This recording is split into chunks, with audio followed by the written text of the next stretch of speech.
আলাইকুম। আহসান একাডেমির পক্ষ থেকে ওজেনেসিস প্রেজেন্টেশনে আমি আপনাদের সকলকে স্বাগত জানাচ্ছি। এই প্রেজেন্টেশনে আমি ডিফাইন করব ওজেনেসিস এর সাইট কোথায় হয় সেটা ব্যাখ্যা করব, এবার স্টেপগুলোকে এবং প্রত্যেকটা স্টেপকে কি ইভেন্টস হয় সেটাকে ব্যাখ্যা করবার চেষ্টা করব। ওজেনেসিস আমরা যেটা জেনেছি যে গ্যামেটোজেনেসিস মানে জার্ম সেল থেকে গ্যামেট তৈরি করা। তাহলে ফিমেল গ্যামেট তৈরি হলে তাকে আমরা বলবো ওজেনেসিস। হ্যাঁ, ওজেনেসিসটা আমাদের ফিমেল ওভারিতে হয়ে থাকে। তাহলে এখানে সিরিজ অফ ইভেন্টস হচ্ছে, তাহলে সিরিজ অফ ইভেন্টস মানে একটা প্রসেস। তাহলে এই ওজেনেসিস হচ্ছে ডিফাইন করা যায় একটা প্রসেস হিসাবে, তার মধ্যে অনেকগুলো ইভেন্টস আছে যে ইভেন্টসগুলো একটা ওগোনিয়ামকে ওসাইটে কনভার্ট করে। ওগোনিয়ামের প্লুরাল নাম্বার হচ্ছে ওগোনিয়া, আর ওসাইটের প্লুরাল হচ্ছে ওসাইটস। তাহলে এই যে কনভার্সন প্রসেসটা, এটাকেই বলা হয় ওজেনেসিস। তাহলে এটাও এক ধরনের জার্ম সেল থেকে ফিমেল বডিতে গ্যামেট তৈরি হচ্ছে। এই যে আমরা সিরিজ দেখতে পাচ্ছি, এরকম সিরিজ অফ চেঞ্জটা হওয়ার ফলে দেখেন ওগোনিয়াগুলো ওসাইটসে কনভার্ট হচ্ছে, এবং এইটা হচ্ছে আমাদের ফিমেল বডির ওভারিতে এই পুরা ঘটনাটা সংঘটিত হয়। তাহলে আমরা যদি এখানে খেয়াল করি, তাহলে এটা একটা ওভারির মডেল দেখানো হচ্ছে। ঠিক এই জায়গা থেকে শুরুটা দেখানো হয়েছে, এই যে শুরু থেকে এই দিকে মুভ করছে প্রসেসটা, পুরাটা দেখা যাচ্ছে যে এইভাবে চেঞ্জগুলো হয় এবং আলটিমেটলি এই ওসাইটটা বের হয়ে আসে, এটাকে ওভুলেশন বলে। এবং পিছনে যেটা থাকে তার আস্তে আস্তে ডিজেনারেট করে যায়, এটা আবার একটা প্রসেসে। তাহলে আমরা রিপ্রোডাক্টিভ প্রসেসটা এটা কি হচ্ছে, এটা তো ম্যাচুরেশন হয় ওসাইট দিয়ে। এই ওসাইটটা আসতেছে যে ওগোনিয়াম থেকে, এটাকে বলা হয় ওজেনেসিস। তাহলে এই যে রিপ্রোডাকশন প্রসেসের শুরুটা হচ্ছে ওজেনেসিস, এবং আলটিমেট অবজেক্টিভ হচ্ছে production of A mature baby. তাহলে ম্যাচিউর বেবি ডেলিভারির মাধ্যমে শেষ হয়। তাহলে এই শুরু থেকে শেষের মাঝখানে কি হচ্ছে, এই ওসাইটটা বাহিরে হয়ে আসতেছে ওভারি থেকে, এটাকে ওভুলেশন বলে। এই বেরিয়ে আসা ওভুলেটেড ওসাইটটা মেল কাউন্টার পার্ট দ্বারা ফার্টিলাইজড হয়, এটাকে বলা হয় zygote formation through fertilisation process. এবং এরপরে কিন্তু সিরিজ অফ চেঞ্জগুলো প্রলিফারেশন ডিফারেন্সিয়েশন হয়ে একটা পূর্ণাঙ্গ হিউম্যান বডি তৈরি হয় ইন ইউটেরাস। তাহলে এরপরে ইউটেরাস থেকে বেরিয়ে আসে একটা ম্যাচিউর বেবি। তাহলে এই সিরিজ অফ চেঞ্জগুলোকে আমরা এমব্রায়োলজিক্যাল ডেভেলপমেন্ট বলি। তাহলে এই ওজেনেসিসটা হয় ফিমেল জেনিটাল অর্গানে। তাহলে এর মধ্যে কি কি অর্গান আছে সেটা বুঝবার চেষ্টা করি। তাহলে রিপ্রোডাক্টিভ ইন্টারনাল অর্গান এবং এক্সটার্নাল অর্গান আছে। তাহলে যেটা এক্সটার্নাল আউটসাইড থেকে ভিজিবল তাকে এক্সটার্নাল অর্গান বলে, ইনসাইড যেগুলো আছে সেগুলোকে ইন্টারনাল অর্গান বলে। তাহলে ইন্টারনাল অর্গানের মধ্যে আমরা যদি এখান থেকে শুরু করি, তাহলে দেখেন এটা ভ্যাজাইনা প্রথম পার্ট, তারপরে ভিতরে এটা ইউটেরাস। এই যে দেখা যাচ্ছে, আমরা ফ্ল্যাট করে দেখছি ইউটেরাসের সঙ্গে যুক্ত আছে ইউটেরাইন টিউব, একটা ফানেল শেপড ওপেনিং আছে, এবং সেটা ওভারি আছে। আমরা এখানে দেখতে পাচ্ছি ইউটেরাস, ইউটেরাইন টিউব এবং ওভারি, ওই যে ল্যাটারাল ওয়ালে পেলভিসের। তাহলে এই অর্গানগুলো ওভাম তৈরি করছে, একটা ওসাইট বেরিয়ে আসতেছে। এই দেখেন ওভারি থেকে ওসাইট বেরোনোর পরে এটা প্রবেশ করে ইউটেরাইন টিউবে, এবং এখানেই ফার্টিলাইজেশন হয়, এবং তারপরে প্রলিফারেশন ডিফারেন্সিয়েশন শুরু হয়, এবং এরপরে এটা ইউটেরাইন ওয়ালের মধ্যে ঢুকে এন্ডোমেট্রিয়ামের ভিতরে এটা বেবিটা বড় হতে থাকে এবং পূর্ণাঙ্গ সাইজ গেইন করে ওই ওয়ালের মধ্যে, এবং বেরিয়ে আসাটাকে আমরা ডেলিভারি বলি। কিছু টার্মিনোলজি এখানে এমব্রায়োলজিতে ইউজ হবে, সেইটার আমি একটু ব্যাখ্যা করবার চেষ্টা করছি। যে আমরা একটা হিউম্যান বডিতে যেমন ভাবি যে এই দিকটা অ্যান্টেরিয়র, সুপিরিয়র, পস্টেরিয়র, ইনফেরিয়র, এটাকে আমরা যখন এমব্রায়ো নিয়ে চিন্তা করি তখন এই অ্যান্টেরিয়রকে আমরা বলি ভেন্ট্রাল, ক্র্যানিয়াল, ডরসাল এবং কর্ডাল। এইভাবে আমরা সিকোয়েন্সটা ঠিক করি যে সুপিরিয়র হলো ক্র্যানিয়াল, পিছন দিক হচ্ছে ডরসাল, এবং নিচের দিকটা হচ্ছে কর্ডাল, যেটা হচ্ছে ইনফেরিয়রের সিনোনিম।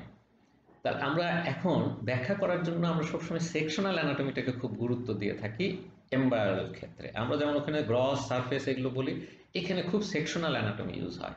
সুতরাং এই যে মাঝখানে যে সেকশনটা হবে সেটা ন্যাচারালি মিডিয়ান প্লেনের সেকশন, মিডিয়ান সেকশন। এর প্যারালাল যেগুলো হয়ে যাবে সেগুলো স্যাজাইটাল সেকশনস। এই যে যেমন আমরা এই সাইডটাকে ল্যাটারাল বলছি, এদিকে মিডিয়াল বলি, এখানেও তাই। এবং এই দেখেন একটা মিডিয়ান সেকশন দেখতে পাচ্ছেন এমব্রায়ো, আমি এখানে দেখেছি এগুলো সাপোর্টিভ। এইটা হচ্ছে এমব্রায়ো, তার মাঝখান দিয়ে সেকশনটা দেখে আমরা স্টাডি করি।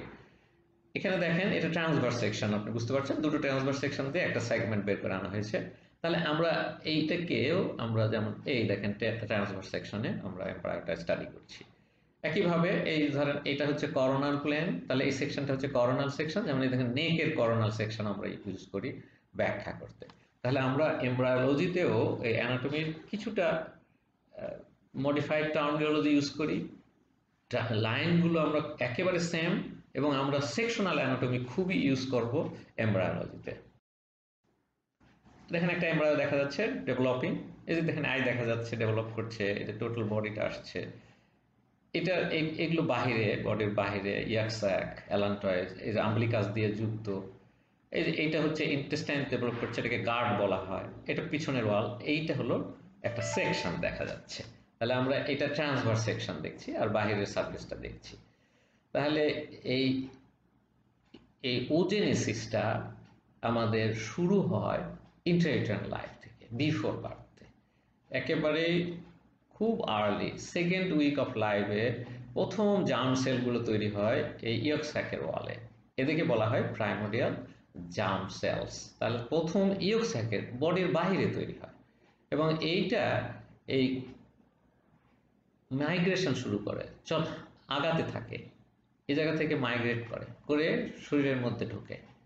চতুর্থ সপ্তাহে যে দেখা যায় যে এই যে গার্ড ওয়ালের পাশ দিয়ে সেকশন যদি দেখি, এটা হলো ট্রান্সভার্স সেকশন, এই যে গার্ড ওয়ালের পাশ দিয়ে মেজেন্ট্রি ধরে ও সোজা চলে আসে গোনাডাল এরিয়াতে। তাহলে গোনাডাল এরিয়া মানে এখানে ওভারি ডেভেলপ করবে। তাহলে ফিফথ উইকে মানে সেকেন্ড মান্থে যে দেখা যায় এটা এই ওভারিয়ান এরিয়া মানে গোনাডাল এরিয়াতে এসে যায়, এবং তারা এই জার্ম সেলগুলো ওগোনিয়া নাম, এবং তারা প্রলিফারেট করতে থাকে, মানে মাইটোসিস দ্বারা ডিভিশন হতে থাকে এবং সংখ্যা বাড়তে থাকে। বিফোর বার্থ আমরা কন্টিনিউ করি, আমরা দেখলাম যে ওখানে সেকেন্ড মান্থের ওই অবস্থা। এখন থার্ড মান্থের শেষের দিকে যে ওই ওগোনিয়াগুলো ক্লাস্টার করে করে থাকে, এবং প্রত্যেকটা কাভার হতে থাকে, ক্লাস্টারে কাভার অথবা সিঙ্গেলে কিছু নন জেনেটিক সেলস দ্বারা কাভার করা থাকে। উগোনিয়া নয় এরকম সেল দ্বারা, কানেকটিভ টিস্যু সেল দ্বারা কাভার করা থাকে, এবং উগোনিয়াগুলো প্রলিফারেট করতেই থাকে, কিন্তু মাইটোসিস হতেই থাকে। এবং এদের মধ্যে এই থার্ড মান্থের লাস্টে যে দেখা যায় কিছু কিছু ওগোনিয়া তারা মেয়োসিস শুরু করেছে। তাহলে আমরা মেয়োসিস জানি যে মেয়োসিস 1 হয় এবং মেয়োসিস 2 হয়।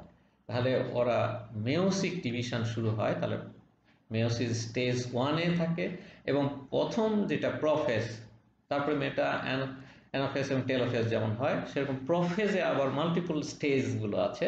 এর শুরুর দিকে খুব লেন্দি এটা, এবং শুরুর দিকে এরা খুব স্লোলি আগাতে থাকে, এবং এই প্রফেজেই তারা আটকে যায়, ওরা ডায়াকাইনেসিসে যেতে পারে না, তার আগে ডিপ্লোটিন স্টেজে তারা আটকায় যায়।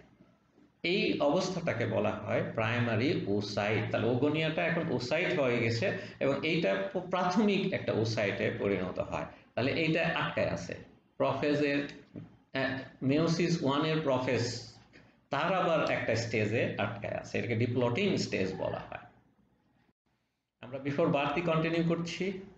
বাই ফিফথ মান্থ এর ওগোনিয়াগুলো মাইটোটিক ডিভিশনের মাধ্যমে ম্যাক্সিমাম নাম্বার তৈরি করে, এবং 7 মিলিয়ন মতো ওভারিতে থাকে, দুটো ওভারি মিলে প্রায় 7 মিলিয়ন ওগোনিয়া দেখা যায়। তাহলে এখানে জার্ম সেলস তাদের অনেকেই কিন্তু ওসাইট হয়ে যাচ্ছে, মেয়োটিক ডিভিশন কন্টিনিউ করছে। আফটার ফিফথ মান্থ এরা কিন্তু আর তেমন বাড়তে পারে না, কারণ এদের ডেথ রেটটা এত বেড়ে যায় যে এরা প্রলিফারেশনের চেয়ে ডেথ রেট বেড়ে যায়, ফলে এরা আর বাড়তে পারে না, এরা আস্তে আস্তে কমতেই থাকে সংখ্যাগুলো। এবং বিফোর বার্থে যদি আমরা 7 মান্থের দিকে যেয়ে দেখি, তাহলে অল্প কিছু ওগোনিয়া দেখা যাবে, আর বেশিরভাগে এরা প্রাইমারি ওসাইট হয়ে গেছে। তার মানে এরা মেয়োটিক 1-এ ঢুকে গেছে এবং ডিপ্লয়েডিং স্টেজে আটকে গেছে এবং প্রত্যেকটা দেখা যায় যে ফ্ল্যাট সেল দ্বারা কাভার করা আছে। এটা কিন্তু কানেকটিভ টিস্যু স্ট্রমাল সেলগুলো। তাহলে ফ্ল্যাট সেল, এদেরকে বলা হয় প্রাইমোডিয়াল ওভারিয়ান ফলিকল। এটা হলো কন্টেন্ট থাকে প্রাইমারি ওসাইট। তাহলে এই ফলিকল মানে হচ্ছে ফ্লাওয়ার, ওভারিয়ান ফ্লাওয়ার, তাহলে সেই হিসাবে বলা হয়। তাহলে এখানে দেখছেন এটা একটা হিস্টোলজিক্যাল ফিগার। এই যে ওভারি সারফেস কিউবয়েডাল এপিথেলিয়াম আছে, তারপরে কানেকটিভিটি স্ট্রমা, এর মধ্যে এই এক একটা এই ওভারিয়ান ফলিকল দেখা যাচ্ছে, ফ্ল্যাট সেল দেখা, এটা এক একটা প্রাইমোডিয়াল ওভারিয়ান ফলিকল এবং এটা হচ্ছে প্রাইমারি ওসাইট। তাহলে আমরা যখন জন্ম নিচ্ছে ওভারিতে আমরা আর ওগোনিয়া দেখি না, আমরা সব প্রাইমোডিয়াল ওভারিয়ান ফলিকল এবং এর ভিতরে যেটা আছে সেটা হলো প্রাইমারি ওসাইট। তাহলে আমরা এই জন্মের সময় এই অবস্থা দাঁড়ায় এবং এটা কন্টিনিউ করে, এই অবস্থাতেই থাকে এবং স্ট্রমা বাড়তে থাকে। ওসাইট কিন্তু বাড়ে না, সংখ্যায় বাড়ে না, কারণ ও তো মিওসিসে আটকায় আছে। তাহলে বাড়ে কে? স্ট্রমাটা, কানেকটিভ টিস্যুটা বেড়ে ওভারি একটু সাইজ বড় হয় এবং এই অবস্থাটা চলতে থাকে পিউবার্টি পর্যন্ত। পিউবার্টি আমরা জানি যে 11 ইয়ার্স থেকে 13 ইয়ার্স পর্যন্ত মেয়েদের পিউবার্টির এজ। এরপরে কিন্তু একটা হরমোনাল পরিবর্তন আসে। তাহলে ফিমেল রিপ্রোডাক্টিভ এজটা হচ্ছে পিউবার্টি থেকে মেনোপজ। পিউবার্টি হচ্ছে বিগিনিং আর মেনোপজ হচ্ছে cessation, end of that reproductive. তাহলে এই সময়ে যে হরমোনাল চেঞ্জটা হয়, দেখেন এই পিটুইটারি গ্ল্যান্ড থেকে হরমোন বেরোচ্ছে, ওভারি ইটসেলফ থেকে হরমোন বেরোচ্ছে। এরা যেমন ইউটেরাসের এন্ডোমেট্রিয়ামে চেঞ্জ আনে, তেমন এই ওভারিতেও চেঞ্জ আনতে থাকে। এই যে সাইকেলটা চেঞ্জ হয়, এটাকে বলা হয় ovarian cycle and uterine cycle. তাহলে ইউটেরাসের এন্ডোমেট্রিয়ামে ইউট্রাইন সাইকেল হচ্ছে, ওভারিয়ান কর্টেক্সে আমরা দেখতে পাই যে ওভারিয়ান সাইকেল হয়। তাহলে এই সময়ের এই হরমোনাল ইনফ্লুয়েন্সের ফলে ওভারিয়ান সাইকেলে ওজেনেসিসের বাকি অংশটুকু কন্টিনিউ হতে থাকে এবং তারা একটা ম্যাচিউর ওভাম তৈরি করে। ইউটেরাসের এন্ডোমেট্রিয়ামে গ্র্যাজুয়াল চেঞ্জ হয় এবং ওই যদি ওভামটা ফার্টিলাইজড হয়, তাকে যাতে এই কনসেপ্টাস হিসাবে গ্রহণ করতে পারে, সেই জন্য এন্ডোমেট্রিয়াম তৈরি হয়, এর থিকনেস বাড়তে থাকে। তাহলে আমরা এখন ওভারিয়ান সাইকেলটা বুঝতে চেষ্টা করি, তাহলে ওজেনেসিসের বাকি অংশটুকু আমরা বুঝতে পারবো। তাহলে প্রত্যেকটা সাইকেলে 15 থেকে 20টা যে আমরা দেখেছিলাম প্রাইমোডিয়াম ওভারিয়ান ফলিকল, আমরা এখানে দেখতে পাচ্ছি যে এদিকে প্রাইমোডিয়ালে আছে, এই জায়গায় দেখেন কয়েকটা ম্যাচিউর শুরু হয়ে গেছে। তাহলে এর পরিবর্তন আসে। প্রথম পরিবর্তন দেখেন যে ওসাইটগুলো বড় হয়ে গেছে, প্রত্যেকটা ওসাইট বড় হচ্ছে সাইজে এবং পাশে যে সেলগুলো আছে তাদেরও পরিবর্তন হচ্ছে এবং ওভারিয়ান কানেকটিভ টিস্যুরও পরিবর্তন হচ্ছে। তাহলে এই পরিবর্তনগুলোকে আমরা 3 স্টেজে ব্যাখ্যা করতে পারি, যে প্রাইমারি অর প্রি অ্যান্টাল ফেজ, এখানে সেকেন্ডারিও বলা হয়। এই সেকেন্ডারিটাকে এখানেও নেওয়া হয়, আবার এখানেও নেওয়া হয়। আমরা দুটো মিলে ব্যাখ্যা করে পরিষ্কার করে দেবো ব্যাপারটা। তাহলে pre antral stage, pre ovulatory stage. এই প্রি ওভুলেটরি স্টেজে যে ফলিকলটা হয়, ম্যাচিউরটাকে গ্রাফিয়ান ফলিকল বলা হয়। এই সেকেন্ডারি অ্যান্ট্রাল স্টেজটাই সবচেয়ে লম্বা হয়।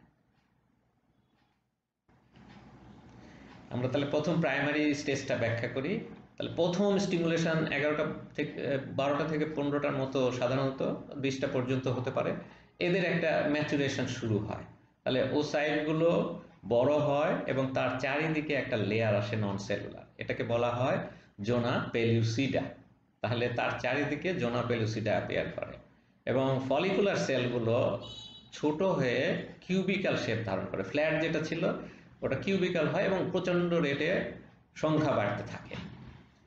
এরা আস্তে আস্তে লেয়ারগুলো বাড়তে থাকে। তাহলে যখন আমরা প্রথম এক লেয়ারের পেলাম, তাহলে এটাকে প্রাইমোডিয়াল ওভারিয়ান ফলিকল থেকে প্রাইমারি ওভারিয়ান ফলিকল হয়েছে এবং এই primary ovarian follicle with single layer of parafollicular cells অথবা স্ট্র্যাটিফাইড এপিথেলিয়াল লেয়ার্সও বলা হয়, এপিথেলিয়াল সেল।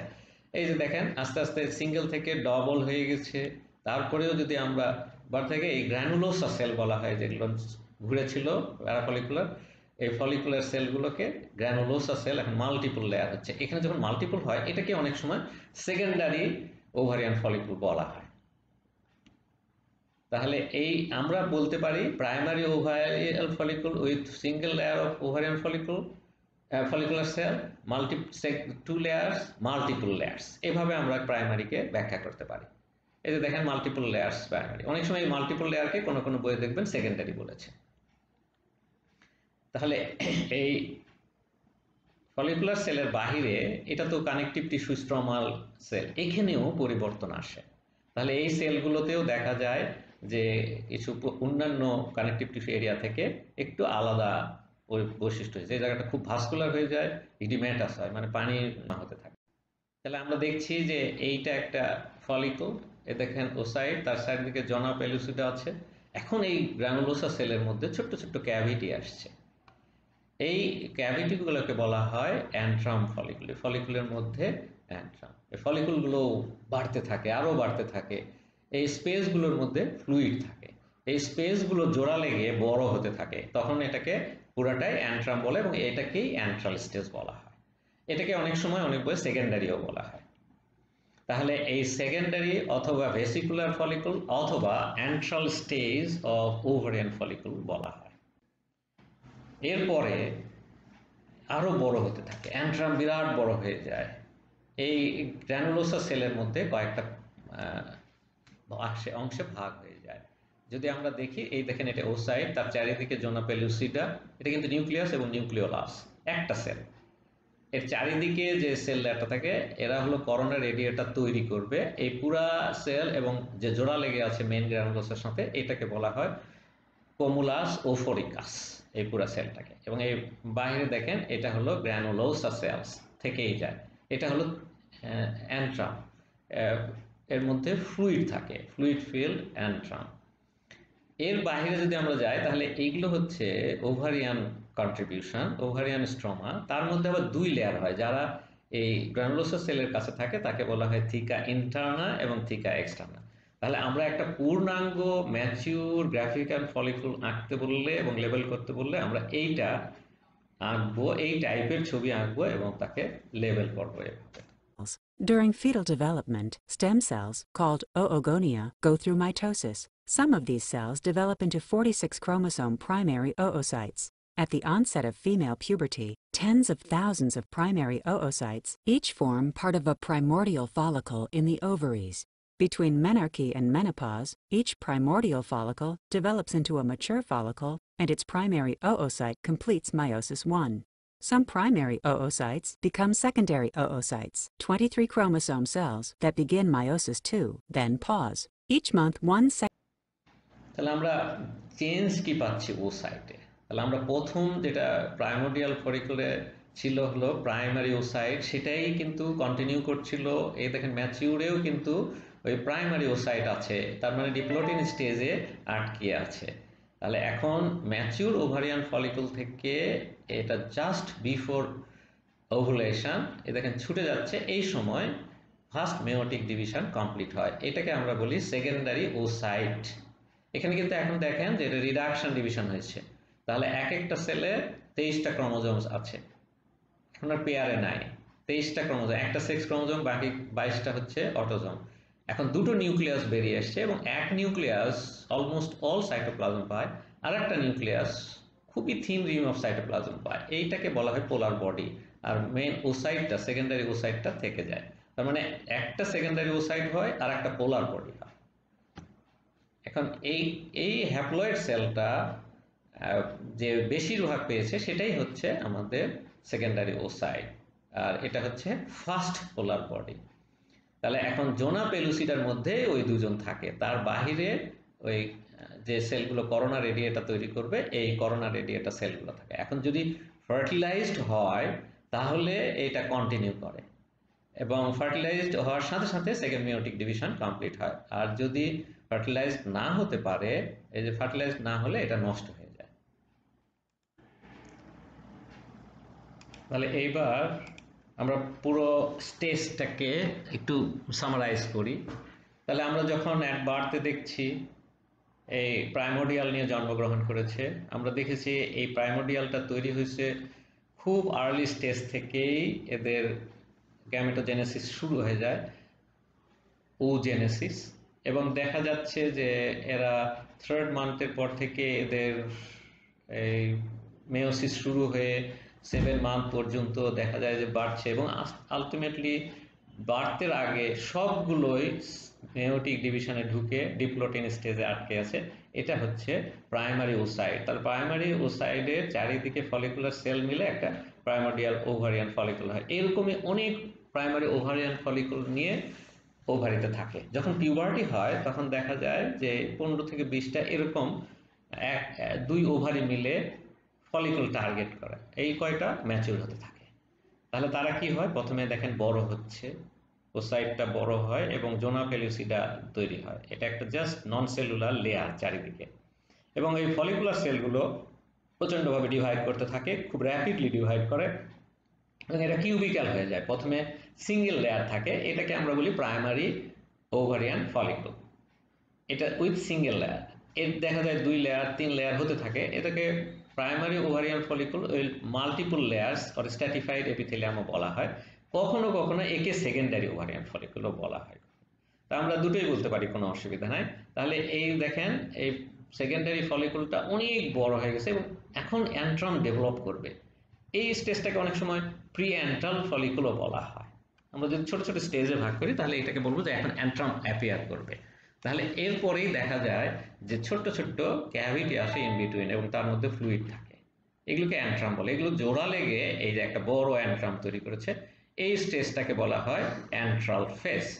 তাহলে অ্যান্ট্রাল স্টেজটা আস্তে আস্তে বড় হয় এবং দেখা যায় বিরাট বড় সাইজ হয়েছে, ওভারের গায়ে ফুলে উঠেছে, অনেকখানি ফুলে উঠেছে, তখন আমরা তাকে বলি গ্রাফিয়ান ফলিকল।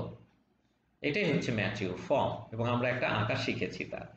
তাহলে এইটার এখনো কিন্তু এটা ওই প্রাইমারি ওভার ফার্স্ট মেয়োটিক ডিভিশনে ডিপ্লোটিনে আটকায় আছে ও সাইট। যখনই ওভুলেশন করতে যাবে বা ওভুলেশন শুরু হয়ে গেছে সেই সময় এর ফার্স্ট মেয়োটিক ডিভিশন কমপ্লিট হয়।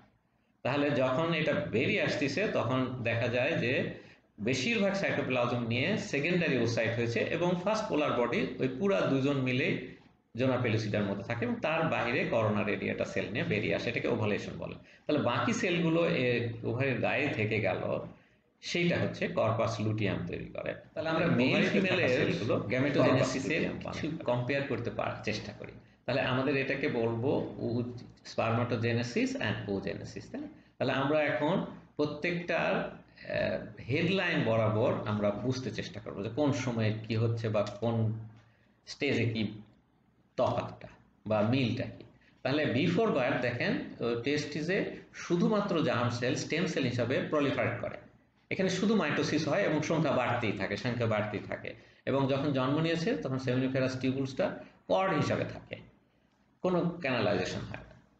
আর ফিমেলে যদি দেখেন প্রাইমোর্ডিয়াল জার্ম সেল শুরুতে মাইটোসিস দিয়ে প্রলিফারেট করছিল, এদের মধ্যে গ্র্যাজুয়ালি কেউ কেউ মেয়োসিসে ঢুকছে, কেউ কেউ প্রলিফারেট করছে মাইটোসিস, এবং এটা করতে করতে বার্থের কাছাকাছি সময় এসে সবাই মেয়োসিস ঢুকে যায়। সুতরাং এখন মেয়োসিস 1-এ থেমে গেছে, ডিপ্লোটিন স্টেজে থেমে গেছে, এটাকে বলবো আমরা প্রাইমারি ওসাইট। আর যে ফলিকলটা তৈরি হয়েছে সেল দিয়ে কভার করে এটাকে প্রাইমোর্ডিয়াল ওভারিয়ান ফলিকল বলবো। এখন অ্যাট বার্থে আমরা দেখি যে জার্ম সেলগুলো কিন্তু স্পারমাটোগোনিয়া, এরা প্রলিফারেট করছে মাইটোসিস দিয়েই, আর সেমিনিফেরাস টিউবুলটা একটা কর্ডের মতো হয়ে আছে। কিন্তু অ্যাট বার্থে আমরা দেখেছি কি সবগুলো জার্ম সেল মেয়োসিসে এবং এরা প্রাইমোর্ডিয়াল ওভারিয়ান ফলিকল আকারে ওভারের কর্টিক্সে থাকে। এই আমরা যদি স্পারমাটোজেনেসিসের নেচারটা দেখি তাহলে এটা কিন্তু পিউবার্টিতে শুরু হয়ে থ্রু আউট লাইফ থাকে, কোনো লিমিট নাই, কারণ জার্ম সেল প্রলিফারেট করতেই আছে এবং তারা গ্র্যাজুয়ালি স্পারমাটোজেনেসিস করছে স্টেজগুলো। কিন্তু এখানে ফিমেলে এসে দেখছি যে অ্যাট বার্থই কিন্তু তার সংখ্যা বাড়ছে না।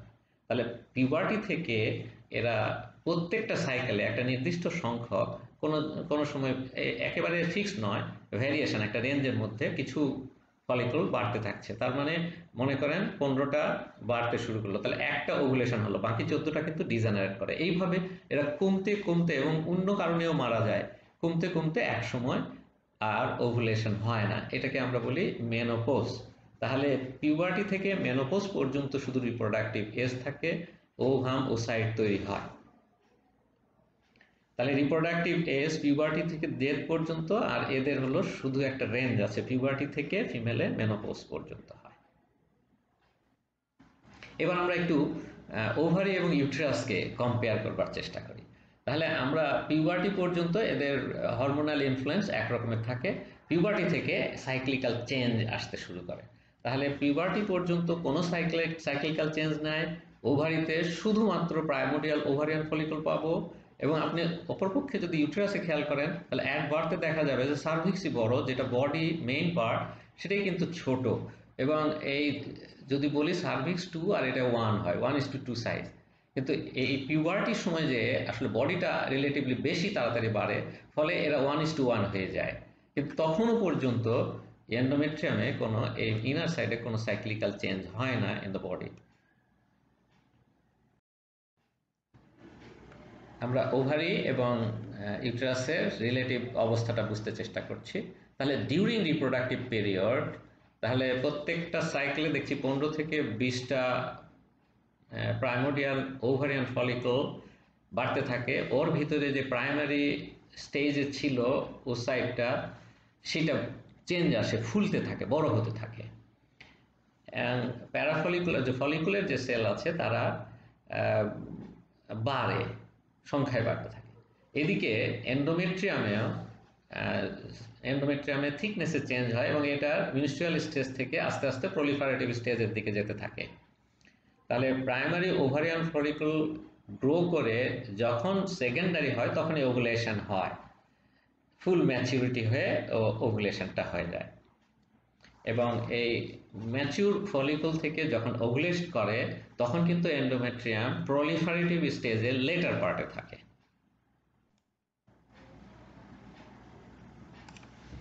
রিলেটিভ কম্প্যারিজনে আমরা যদি ওভারিতে খেয়াল করি তাহলে ওভারির ওভুলেশনের পর এই যে গ্র্যানুলোসা সেলগুলো ওভারিতে থেকে গেল, এরা কর্পাস লুটিয়াম তৈরি করে এবং আস্তে আস্তে এরা বড় হয়ে হরমোন সিক্রিট করতে থাকে, কেমিক্যাল সাবস্টেন্স সিক্রিট করে, যা এই এন্ডোমেট্রিয়ামে কাজ করে এবং এই প্রলিফারেটিভ স্টেজ থেকে সিক্রিটরি স্টেজটাকে ধরে রাখতে পারে।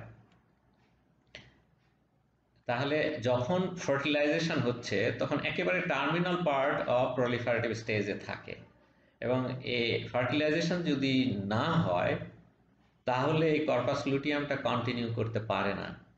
ফলে কি হয়, 14 দিন পর এই এন্ডোমেট্রিয়াম আর ধরে রাখতে পারে না, কারণ এ ডিজেনারেট করে। তাহলে সেই যখন 14 দিন শেষ হয় তখনই মেনস্ট্রুয়েশন শুরু হয়, নেক্সট সাইকেল স্টার্ট হয়। তাহলে আমরা দেখছি যে ওভুলেশনের পর ফার্টিলাইজেশন না হলে 14 দিন এন্ডোমেট্রিয়াম টিকবে, সাইকেলটা শেষ হতে 14 দিন লাগবে। তাহলে আফটার ওভুলেশন পিরিয়ডটা ফিক্সড, বিফোর ওভুলেশন ভেরিয়েশন যতটুকু হয় বিফোর ওভুলেশনে হয়। তাহলে আমরা সবসময় মনে রাখবো যে ovulation ochre 14 days before onset of next cycle. তাহলে আমরা ফ্রম দিয়ে গুনি না, বিফোর উল্টা দিকে কাউন্টকে হয়। সে একজন পেশেন্ট বলছেন বা একজন মহিলা বলছেন যে আমাকে ক্যালকুলেট করে দেন আমার ওভুলেশন কবে। তাহলে ওনাকে জিজ্ঞেস করলে উনি বলতে পারবেন যে বিগিনিংটা, যে ডেট অফ অনসেট। তাহলে আমরা যেদিন ডেট অফ অনসেট বললো সেটাকে আমরা দেখছি যে মিনিস্ট্রিয়াল পিরিয়ডের ফেজের ফার্স্ট দিন, এরপরে প্রলিফারেটিভ শুরু হয়েছে, এরপরে সিক্রিটরি শুরু হয়েছে। তাহলে এই ডেটটাকে আমরা বলবো 0 ডে, আর এই শেষ দিন সাইকেলের ডিউরেশন যতদিন বলবে সেটা হলো শেষ দিন। মনে করেন এই পার্সন 30 দিন বলেছে, তাহলে আপনার জানা আছে এই ডেটটা, আপনি সহজেই এই 30তম দিন ক্যালেন্ডারে বের করে ফেলতে পারবেন। এখন আমাদের জানা আছে যে ওভুলেশন হয় এরপরে, তো 31তম দিনে নেক্সট সাইকেল শুরু হয়েছে, তাহলে তার শুরুর এইদিকে 14 দিন আগে ওভুলেশন হয়। তাহলে আমি যদি এই তারিখটার থেকে 14 দিন বাদ দিই তাহলে ডেট অফ ওভুলেশন পাবো। তার মানে এটা হচ্ছে ওই 0 থেকে 16তে। যদি 1 তারিখ থেকে হয় তাহলে এটা 16 তারিখ। মনে করেন আমি ক্যালকুলেট করছি জানুয়ারি, মনে করেন জানুয়ারির 30 দিনে বললো, তাহলে 1 তারিখে শুরু হয়েছিল, তাহলে 16 তারিখে তার ওভুলেশন টাইম। আবার নেক্সট সাইকেলটা 30 তারিখের পরের দিন থেকে শুরু হবে যদি ফার্টিলাইজেশন না হয়।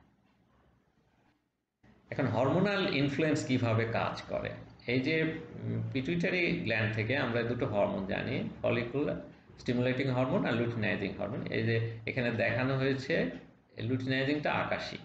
তাহলে এই হরমোনাল ইনফ্লুয়েন্স কিন্তু এই ওভারির উপরে পড়ে এবং ওভারিতে কয়েকটা ফলিকুল গ্রো করতে থাকে এবং এরা ওসাইটের উপরে ইনফ্লুয়েন্স করে। তাহলে ওসাইটটা আকারে বাড়তে থাকে এবং ফার্স্ট মেয়োটিক ডিভিশন কমপ্লিট হয় এবং এই সেকেন্ড মেয়োটিক ডিভিশনের উপরও এই হরমোনের ইনফ্লুয়েন্স থাকে। এখন এই ফার্স্ট এই যে গ্রো করতে করতে ফলিকুল কিন্তু বড় হতে থাকে এবং দেখেন সারফেসে বড় হয়েছে, আরো বড় হয়েছে এবং এই আমরা যে 14 দিন আগের এই ওভুলেশন ডেটে একটা সার্টেন সার্জিং হয়, খুবই বেড়ে যায় লুটিনাইজিং হরমোন এবং ফলিকুলার স্টিমুলেটিং। এর ফলে রাপচার করে এবং ম্যাক্সিমাম সাইজ হওয়ার ফলে এটা রাপচার করে যায়। এই রাপচারটাকে আমরা বলি ওভুলেশন। এই দেখেন এখানে রাপচার করে গেছে। তাহলে এই চারিদিকে কিছু গ্র্যানুলোসা সেল নিয়ে বেরিয়ে আসে, এটাকে করোনা রেডিয়েটর সেল বলা হয়। এই দেখেন ওসাইট, এটা কিন্তু এখন সেকেন্ডারি স্টেজে আছে এবং জোনা পেলুসিডা কভার আছে, ওই পেলুসিডার মধ্যে একটা পোলার বডি আছে। থ্যাংক ইউ ভেরি মাচ, ধন্যবাদ জানাচ্ছি এই প্রেজেন্টেশন